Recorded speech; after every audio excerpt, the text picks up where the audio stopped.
Whoa, what again? People keep knocking on the door. So I got to restart and stop. So anyway, here, question 45.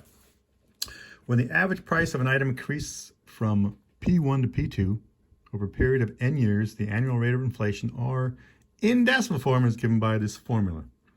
Okay, find the rate of inflation for each of these items. So you're going to do it for potato, you're going to do it for ham, you're going to do it for eggs.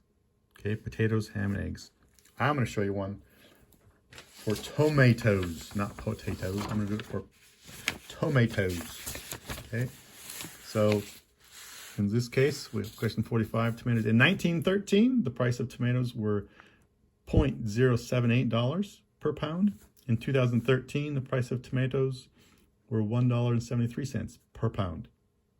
Okay, so we're going to take that, put it into the equation. That equation, and here you go right there. So this, the later number in 2013, you take that number on top.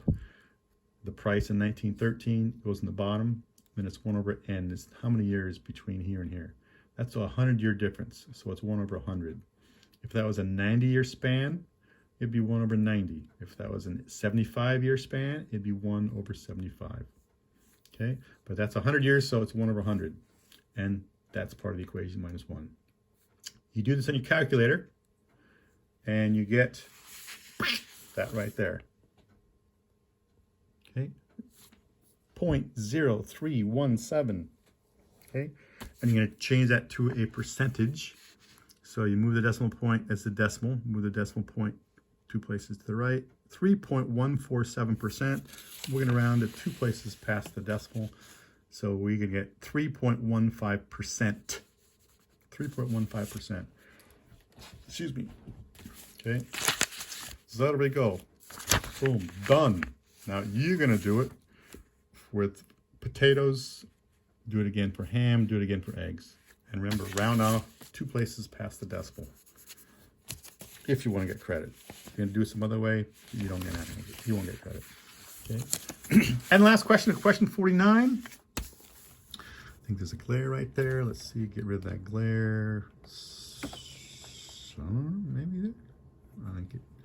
So a weir is a dam that is built across the river to regulate the flow of water. The flow rate Q, cubic feet per second, can be calculated using the formula 3.367 times L times h to the power of 3/2.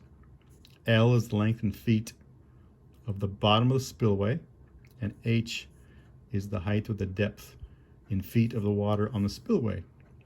Okay, we're going to do this.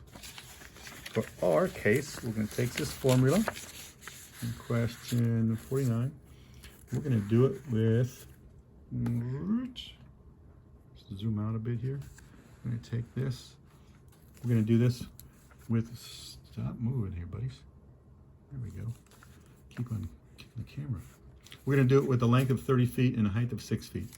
So instead of L, I'm going to put 30, and instead of H, I'm going to replace it with 6. So you get that equation right there. Okay, plug that into your calculator. Calculator. Ding, ding, ding, ding, ding. Boom! Look at that. You get this. Okay, 2 places past the decimal. 2 places past the decimal. So in this case, you get this as your answer. Okay, this is the answer if this was the number for question 49. This is actually 49B. So this is question 49B. It's not 49. So you have to do it the numbers in 49. 49, the spillway. Spillway is 20 feet long, and the water depth is 5 feet. So that's going to be 20, and that's going to be 5. Do the same thing yourself. There you go, guys. Good luck. Welcome back.